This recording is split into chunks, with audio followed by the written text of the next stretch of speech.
எல்லாருக்குமே வந்து ஒரு ஆசை இருக்கும். சொந்த வீடு கட்டணும், சொந்த பூமியில வாழ்ந்த இடத்துல கட்டணும், இல்ல இருக்கிற இடத்துலயாவது நம்ம ஒரு சொந்த வீடு வாங்கணும், கட்டணும்னு வச்சிருப்பாங்க. ஸோ வீடு வாங்குவதற்கான ஒரு ராசி எல்லாத்துக்குமே இருக்குதான்னு பார்த்தோம்னா, சில பேருக்கு இருக்கும், சில பேருக்கு பார்த்தீங்கன்னா வாடகையிலே போயிட்டுருப்பாங்க. ஸோ இந்த ராசி அப்படிங்கிறது பார்த்தீங்கன்னா, நில ராசி, வாகன ராசி, இல்லைன்னா பார்த்தீங்கன்னா இந்த வேலை ராசி, இந்த மாதிரி ஒண்ணு ஒண்ணு தனித்தனியான ஒரு ராசிய வந்து பிரிச்சு வச்சிருக்காங்க. இந்த ஒரு பரிகாரம் பார்த்தீங்கன்னாக்கா, நம்ம மூளையில நம்ம வச்சிருக்கிற ஆசைய வந்து பார்த்தீங்கன்னாக்கா, அது கேலக்ஸிக்கு அனுப்பி, அத வந்து ஸ்ட்ராங் எண்ணமா, அதுக்கு ஒரு வண்ணமா குடுக்கும் பொழுது, அது வந்து அந்த எண்ணம் ஈடேறும். சிந்தனைக்குள் எந்த ஒரு மனிதன் தான் வாங்கக்கூடிய வீடாக இருக்கட்டும், வேலையாக இருக்கட்டும், சிற்பமாக செதுக்கிறானோ அது கண்டிப்பா நடந்தே தீரும்.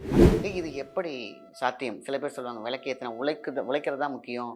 நீ பாட்டுக்கு உழைக்காம, காசு சேர்க்காம வீடு கட்டணும்னா எப்படி வரும்?" நம்ம உழைக்கிறதுலே தானே பிரச்சனையே! நம்ம வீடு கட்டுறோம் அப்படின்னாக்கா, நம்ம உழைக்கிறதுக்கு ரெடி. ஆனா, அங்க ஒரு கேட் போட்டுச்சுன்னா என்ன பண்ணுவீங்க? அந்த மாய விலையை உடைக்கக்கூடிய விஷயம் தான் பார்த்தீங்கன்னா, இந்த பரிகாரங்கள் எல்லாம். ஸோ இத பண்ணோம் அப்படின்னு கேட்டிங்கனாக்கா, அந்த கல் உப்புக்கு நேச்சுரலாவே ஒரு மிகப்பெரிய சக்தி உண்டு. இது ஒவ்வொரு ஞாயிற்றுக்கிழமை பண்ணிட்டு வந்தா நல்லது. குறிப்பிட்ட நாள்லயே உங்களுக்கு அந்த வழி திறப்பது கண்கூடாக பார்க்கலாம். நம்பி சரணாகதியோடு, நம்பிக்கையோடு செய்தவர்களுக்கு வெற்றி நிச்சயம். இந்த பரிகாரம் செஞ்சு பல பேர் வெற்றி அடைந்திருக்கிறார்கள். அவங்களுக்கு மட்டும் தான் இந்த ரகசியம் புரியும்.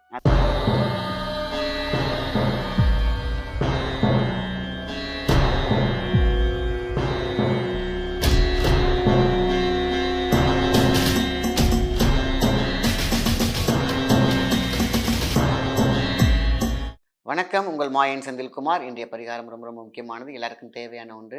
எல்லாருக்குமே வந்து ஒரு ஆசை இருக்கும். சொந்த வீடு கட்டணும், சொந்த பூமியில வாழ்ந்த இடத்துல கட்டணும், இல்ல இருக்கிற இடத்துலயாவது நம்ம ஒரு சொந்த வீடு வாங்கணும், கட்டணும்னு வச்சிருப்பாங்க.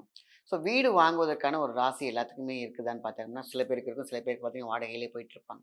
ஸோ இந்த ராசி அப்படிங்கிறது பார்த்தீங்கன்னா, நில ராசி, வாகன ராசி, இல்லைன்னா பார்த்தீங்கன்னா இந்த வேலை ராசி, இந்த மாதிரி ஒண்ணு ஒண்ணு தனித்தனியான ஒரு ராசிய வந்து பிரிச்சு வச்சிருக்காங்க.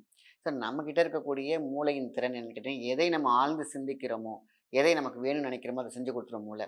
ஆனா அந்த மூளைக்கு தேவையான சத்தும், அதுக்கான சத்தமும் சரியாக இருக்காது.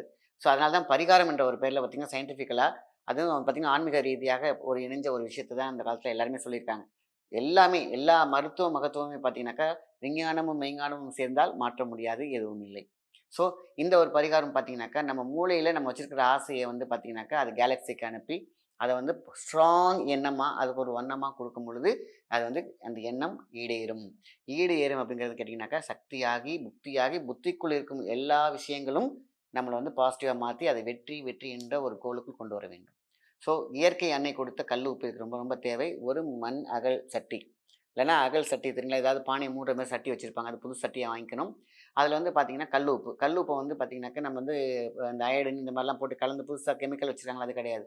நேச்சுரலான நார்மலா கிடைக்கக்கூடிய கல் உப்ப வாங்கி உள்ள கொட்டணும். சுருமா கல் அப்படின்னு பார்த்தீங்கன்னா, நாட்டு மருந்து கடையில கிடைக்கும். அத வாங்கி 2, 3 பீஸ் அதில போட்டு வச்சிரணும்.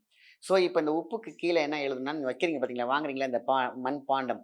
இல்லன்னா விளக்கு ஏதாவது ஒண்ணு பண்றீங்க இல்லையா? அதில வந்து பார்த்தீங்கன்னா, உங்களுக்கு நான் வீடு வாங்க வேண்டும் அப்படின்னு 27 முறை எழுதி உள்ளார வச்சு அது மேல உப்ப கொட்டுங்க. அதுக்கு மேல பார்த்தீங்கன்னா, அந்த கல்லு சுருமாக்கல். இந்த சுருமாக்கல்ங்கிறது சாதாரண விஷயம் கிடையாது. உயிர் மாக்கல்னே சொல்லலாம். நம்ம உயிர் ஆற்றல்ல இருக்கக்கூடிய அந்த சக்தியை, காந்த சக்தியை, பெரும் ஆற்றலை பேராற்றலாக கொண்டு வந்து நம்ம மூளையோட கனெக்ட் பண்ணுது. அதான் நம்மளோட சிந்தனை சிற்பின்னு சொல்லுவாங்க. சரியான சிந்தனை சிற்பி அப்படிம்பாங்க. சிந்தனை சிற்பி அப்படிங்கிறது சாதாரண விஷயம் கிடையாது. கிண்டலுக்கான விஷயம் கிடையாது. சிந்தனைக்குள் எந்த ஒரு மனிதன் தான் வாங்கக்கூடிய வீடாக இருக்கட்டும், வேலையாக இருக்கட்டும், சிற்பமாக செதுக்கிறானோ அது கண்டிப்பா நடந்தே தீரும். அதான் சிந்தனை சிற்பி அப்படின்னு சொல்லுவாங்க. நம்ம மனசுக்குள்ள எதை நம்ம பில்டப் பண்றோமோ, மனசுக்குள்ள எதை நம்ம செதுக்குறோமோ, அது ஆழ்ந்த சிந்தனையோடு செதுக்கினோம் என்றால் அது உயிர் பெறும். அதான் வந்து சொல்லுவாங்க, "மெய்யொன்று கண்டேன், மெய்யுக்குள் உயிரைக் கண்டேன்னு" சொல்லுவாங்க. அப்ப மெய்யொன்று கண்டேன்னா நம்ம ஆசைப்படுறது, அது உயிராகி வெளியில வருது பார்த்தீங்களா? அதில தான் சந்தோஷம் இருக்கு. ஸோ இந்த மண் பாண்டம், அந்த மண் பாண்டத்துக்குள்ளார நீங்க என்ன பண்றீங்கன்னா, 27 முறை நான் வீடு வாங்க வேண்டும், இல்ல வீடு கட்ட வேண்டும், நிலம் வாங்க வேண்டும், எது வேணா எழுதிக்கோங்க. எழுதி உள்ள வச்சுட்டு உப்ப கொட்டிக்கிறீங்க. சுருமாக்கல் 2, 3 பீஸ் போட்டுக்கோங்க. நாட்டு மருந்து கடையில கிடைக்குது. ஸோ அதுக்கு மேல ஒரு மண் அகல் விளக்கு ஏத்தணும். ஏத்தும்போது இந்த விளக்குகிட்ட ஒரு ஃப்ரெண்டுட்ட பேசுற மாரி, "எனக்கு வீடு வாங்குறதுக்கான எல்லா வகையான தாது சத்துக்களும் குடுத்துருங்க. இது நடந்தே தீரணும்." அப்படிங்கிற மாரி ஒரு ஃப்ரெண்டு கிட்ட, உங்களோட முக்கியமானவங்க கிட்ட, ஒரு தெய்வத்துக்கிட்ட எப்படி பேசுவீங்களோ அப்படி பேசலாம். இது எப்படி சாத்தியம்? சில பேர் சொல்லுவாங்க, "விளக்கேத்துனா உழைக்கிறது தான் முக்கியம். நீ பாட்டுக்கு உழைக்காம, காசு சேர்க்காம வீடு கட்டணும்னா எப்படி வரும்?" நம்ம உழைக்கிறதுலே தானே பிரச்சனையே! நம்ம வீடு கட்டுறோம் அப்படின்னாக்கா, நம்ம உழைக்கிறதுக்கு ரெடி. ஆனா, அங்க ஒரு கேட் போட்டுச்சுன்னா என்ன பண்ணுவீங்க? நீங்க ஓடுறதுக்கு ரெடி. உங்கள ஒரு கயிறு பிடிச்சு இழுத்துச்சுன்னா என்ன பண்ணுவீங்க? அந்த கயிறையும், கேட்டையும் உடைக்கிறதுக்கு தான் பரிகாரங்கள். அழகா ஈஸியா அழகா கமெண்ட்ல போட்டுர்றாங்க. "உழைச்சாக்கா காசு வரும். காசு வந்தா வீடு கட்டலாம். இதெல்லாம் நம்பாதீங்க" அப்படின்னு போட்டிருப்பாங்க. அவங்களுக்கு தான் நான் சொல்றேன். ஸோ இந்த உழைக்கிறதுக்கு மனுஷன் தயாரா இருக்கான். ஆனா, கால் 2யும் கட்டி போட்டா, ஓடுறதுக்கு ரெடியா இருக்கான். எனர்ஜி இல்லன்னா, உழைக்கிறதுக்கு தயாரா இருக்கும்போது கைய கடைக்கி போட்டு முடக்கி போட்டிருந்தா, இதுதான் நமக்குள்ள இருக்கக்கூடிய ஷேடோ என்ற மர்ம பகுதி. ஏதோ ஒண்ணு நம்மள தடுக்கும். ஏதோ ஒண்ணு கர்மா, மாயையா தடுக்கும். எல்லாமே பார்த்தீங்கன்னா, ஒரு கூண்டுக்குள்ள இருக்கும். கண்ணுக்கு எல்லாமே தெரியும். ஆனா, நம்ம ஒரு மாய வலையில சிக்கிக்கிட்டு இருப்போம். அந்த மாய விலையை உடைக்கக்கூடிய விஷயம் தான் பார்த்தீங்கன்னா, இந்த பரிகாரங்கள் எல்லாம். ஸோ இத பண்ணோம் அப்படின்னு கேட்டீங்கன்னாக்கா, அந்த கல் உப்புக்கு நேச்சுரலாவே மிகப்பெரிய சக்தி உண்டு. எண்ணத்திற்கு எழுத்துண்டு அதான் உங்க கையால எழுதுறீங்க. அந்த எழுதும்போது இந்த மைண்ட்ல ரெஜிஸ்டர் பண்ணிக்கிறீங்க. ஸோ அதுக்கு ஒரு எலக்ட்ரோ ஃபீல்டு வேணும் இல்லையா? ஒரு டவர் வேணும் இல்லையா? அதுக்கு தான் ஒரு மண் விளக்குல நல்லெண்ணெய் விளக்கு போட்டு, எண்ணெய் போட்டு அதில விளக்கேத்துறீங்க. விளக்கேத்தும் பொழுது, நீங்க அகவிளக்கோடு அகல் விளக்குல பேசுறீங்க. அகவிளக்கோடு அகல் விளக்குல பேசும்பொழுது, இந்த 2 விளக்குல இருக்கக்கூடிய தீபம் இருக்கு பார்த்தீங்களா? அது ஒன்று சேரும்பொழுது மகாசக்தியாக சக்தி மகாசக்தியாக மாறும். மைண்டே மகாசக்தி தான். அதான் பிக் பிரெயினி, த பிக் பாஸ். அதுகிட்ட நீங்க உங்களுடைய கோரிக்கைகளை ஸ்ட்ராங்கா வச்சீங்கன்னா, எண்ணம் ஈடேறும், வெற்றி கொள்ளும். ஸோ இது எப்பல்லாம் பண்ணலாம்? ஞாயிற்றுக்கிழமை காலைல குளிச்சுட்டு, ஜஸ்ட் ஒரு 1/2 அன் ஹவர் அந்த விளக்கு எரிஞ்சாலே போதுமான விஷயம். அத அப்படியே வச்சுக்கோங்க. உங்களுக்கு சுத்தமா காசே இல்ல. எப்புட்றா கட்டுறது? காசு இல்லாம வீடு கட்டுறதுன்னா, அதுக்கான ஒரு வலைத்தளம், அதற்கான ஒரு ஆளு, அதுக்கான ஒரு வேலை, அதுக்கான ஒரு சிந்தனை.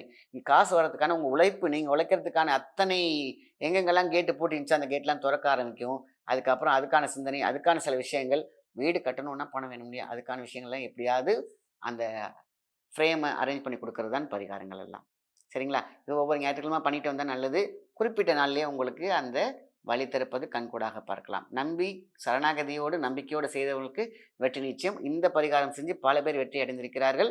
அவங்களுக்கு மட்டும் தான் இந்த ரகசியம் புரியும். அதனால ஏதோ சொல்றாரே அப்படின்னு கிண்டல் பண்ணிடாம, நம்பி சரணாகதியோடு செஞ்சு பாருங்க. கண்டிப்பாக உங்களுக்கு வெற்றி கிட்டும். நல்ல விஷயத்த மத்தவங்களுக்கு ஷேர் பண்ணுங்க. நன்றி, வணக்கம்.